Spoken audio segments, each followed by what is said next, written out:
নমস্কাৰ বন্ধুসকল, welcome to my YouTube channel Deepak Jayprasad. আজি পুনৰ আপোনালোকৰ বাবে অসম চৰকাৰৰ দ্বাৰা মুকলি হোৱা কিছুমান গ্ৰেড 3 আৰু গ্ৰেড 4 চাকৰি লৈ আনিছোঁ। কি চাকৰি আহিছে, ভেকেঞ্চিখিনি ক'ৰ পৰা আহিছে, লগতে কেনেদৰে আবেদন কৰিব পাৰিব, লগতে অৰ্হতাসমূহ কি হয়, সকলোখিনি কথা এই ভিডিঅ' যোগে আলোচনা কৰা হ'ব। যদি ভিডিঅ'টো ভাল পায় ভিডিঅ'টো লাইক কৰিব, লগতে চেনেলটো ছাবস্ক্ৰাইব কৰি দিব। এনেকুৱা ধৰণৰ ভিডিঅ'সমূহ প্ৰতিদিনে পাই থাকিবৰ বাবে আহক আজি আমি ভিডিঅ'টো আৰম্ভ কৰোঁ। আৰু আপোনালোকে ভিডিঅ'টো বন্ধু বান্ধৱীক শ্বেয়াৰ কৰি দিব পাৰে। আপোনালোকৰ ভেকেঞ্চিখিনি হৈছে নৱোদয়া বিদ্যালয়ৰ সমিতি ৰিক্ৰুটমেণ্টৰ ফালৰ পৰা 1367টা ভেকেঞ্চি আছে। আপোনালোকে ভেকেঞ্চিখিনি দেখিব পাৰিছে। আৰু ইয়াত আপোনালোকৰ গ্ৰেড 3 আৰু গ্ৰেড 4 ভেকেঞ্চি এটা ভাল খবৰ হয়, মানে ইয়াত গ্ৰেড 3 ভেকেঞ্চি পাব আৰু গ্ৰেড 4 ভেকেঞ্চি পাব। আৰু এই ভেকেঞ্চিখিনি আপোনালোকে নিজৰ মোবাইলৰ পৰা অনলাইনসমূহ আবেদন কৰিব পাৰিব।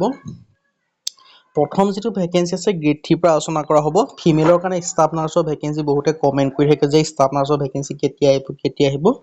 পোনপ্ৰথম আপোনালোকৰ নৱোদয় বিদ্যালয়ৰ পৰা ষ্টাফ নাৰ্ছৰ ভেকেঞ্চি যে এইখিনি ফিমেল কেটেগৰীৰ কাৰণে ভেকেঞ্চি হয়। ষ্টাফ নাৰ্ছৰ ভেকেঞ্চি গম পায়, নাৰ্ছটো ফিমেল কেটেগৰী আবেদন কৰিব পাৰিব। 121টা আছে আৰু বয়সৰ সময়সীমা আছে 35 বছৰ পৰ্যন্ত।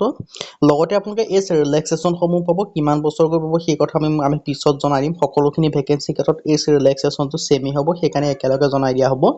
আৰু education qualification BSc honours nursing লাগিব। তাৰপৰা 2 নম্বৰ ঠাইত আহিছে ভেকেঞ্চি আহিছে এছিষ্টেণ্ট ছেকশ্যন অফিচাৰৰ। ইয়াৰ কাৰণে 5টা আছে, বয়সৰ সময়সীমা 23ৰ পৰা 33 বছৰ। আৰু আপোনালোকৰ এজ ৰিলেক্সেশ্যনৰ কথা পিছত জনাই দিয়া হ'ব। আৰু ইয়াত এডুকেশ্যন কোৱালিফিকেশ্যন হৈছে বেচেলৰ ডিগ্ৰী। অডিট এছিষ্টেণ্টৰ কাৰণে 12টা আছে, বয়সৰ সময়সীমা 18ৰ পৰা 30 বছৰ। এডুকেশ্যন কোৱালিফিকেশ্যন BCom লাগিব। জুনিয়ৰ ট্ৰান্সলেশ্যন অফিচাৰৰ কাৰণে 4টা আছে, ইয়াৰ কাৰণে বয়সৰ সময়সীমা 32 বছৰৰ ভিতৰত হ'ব লাগিব। আৰু এডুকেশ্যন কোৱালিফিকেশ্যন মাষ্টাৰ ডিগ্ৰী লাগিব বুলি আৰু উল্লেখ কৰি দিছে।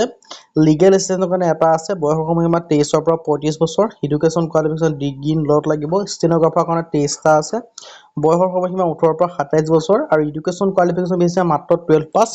যদি আপোনালোকে 12 পাছ কৰিছে তেতিয়া আবেদনসমূহ কৰি ল'ব পাৰিব। আৰু কম্পিউটাৰ অপাৰেটৰ কাৰণে 2টা আছে, বয়সৰ সংখ্যা 18ৰ পৰা 30 বছৰ। আৰু এডুকেশ্যন কোৱালিফিকেশ্যন হৈছে BSc বা BCA যদি আছে তেতিয়া আবেদনসমূহ কৰিব পাৰিব। কেটাৰিং ছুপাৰভাইজাৰৰ কাৰণে 78টা আছে, বয়সৰ সময়সীমা 35 বছৰ। আৰু এডুকেশ্যন কোৱালিফিকেশ্যন বিচাৰিছে বেচেলৰ ডিগ্ৰী। জুনিয়ৰ ছেক্ৰেটেৰিয়েট এছিষ্টেণ্টৰ কাৰণে 360টা যোগ 21টা আছে, বয়সৰ সময়সীমা 18ৰ পৰা 27। এডুকেশ্যন কোৱালিফিকেশ্যন 12 পাছ হ'লে আবেদনসমূহ কৰিব পাৰিব।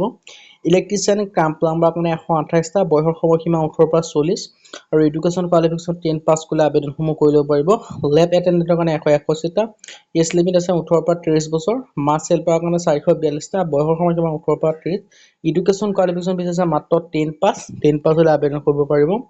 আৰু মাল্টিটাস্কিং ষ্টাফৰ কাৰণে আছে 19টা, বয়স সময়সীমা 18ৰ পৰা 30 বছৰ। এডুকেশ্যন কোৱালিফিকেশ্যন বিচাৰিছে চিম্পুল 10 পাছ। আৰু মই আপোনালোকক কৈছোঁ যে এই ভেকেঞ্চিখিনিৰ কাৰণে আবেদন কৰিবলৈ যিমানখিনি বয়সৰ সময়সীমা লিখিছে তাৰ লগত কিছুমান বয়স যিসমূহ কেটেগৰী ৱাইজত হয় তাৰ লগত বয়সসমূহ যোগ কৰি লৈও আবেদন কৰিব পাৰিব। যেনিবা আপোনালোকে 18ৰ পৰা 30 বছৰ যিটো বয়সৰ সময়সীমা দিয়া আছে তাত আপোনালোকে যদি ST SC হয় তেতিয়া 35 বছৰলৈকে পাৰিব, কিয়নো SC SC কাৰণে 5 বছৰ ৰিজাৰ্ভেশ্যন থাকে। তেনেদৰে আপোনালোকৰ ৰিজাৰ্ভেশ্যনটো আপোনালোকে বয়সটো প্লাছ কৰি ল'ব পাৰে। SC SC কাৰণে 5 বছৰ ৰিজাৰ্ভেশ্যন, OBC NCL কাৰণে 3 বছৰ, PWD কাৰণে 10 বছৰ কৰি ৰিজাৰ্ভেশ্যন পাব, PWD OBC কাৰণে 13 বছৰ, PWD SSC কাৰণে 15 বছৰ। আৰু নেশ্যনেলিটি আপোনালোকে নিশ্চয় গম পায়, ইণ্ডিয়ান হ'ব লাগিব তেতিয়া আবেদন কৰিব পাৰিব। এপ্লিকেশ্যন ফিছৰ ক্ষেত্ৰত আপোনালোকে দেখিব পাৰিছে আণ্ডাৰ যিসমূহ UR OBC EWS ষ্টাফ নাৰ্ছৰ কাৰণে অনলি 1500, SC SC PWD কাৰণে 500। বাকী আদাৰ পোষ্ট যিমান আছে সেইখিনি কাৰণে UR OBC EWS কাৰণে 1000 rupees, SC SC PWD কাৰণে 500 টকা। আৰু এই ভেকেঞ্চিখিনিৰ কাৰণে আবেদন কৰিবলৈ আপোনালোকে যিটো নৱোদয়া সমিতি অফিচিয়েল ৱেবছাইট আছে তাত গৈ আবেদনসমূহ কৰি ল'ব পাৰিব। আৰু আবেদন ষ্টাৰ্ট আৰম্ভ হৈছে 22 মাৰ্চৰ পৰা আৰু আবেদনৰ লাষ্ট ডেট দিয়া আছে 30 এপ্ৰিল পৰ্যন্ত। আপোনালোকৰ যথেষ্ট সময় আছে, 30 এপ্ৰিললৈকে আবেদনসমূহ কৰি ল'ব পাৰিব। যদি আপোনালোকে আবেদন কৰা লিংক লাগে আমাক কমেণ্ট কৰিব পাৰে। আজি ভিডিঅ' যদি ভিডিঅ' ভাল পালে লাইক কৰিব, লগতে চেনেলটো ছাবস্ক্ৰাইব কৰি দিব। এনেকুৱা ভিডিঅ' প্ৰতিদিনে পাই থাকিব। আজিলৈ পুনৰ লগ পাম।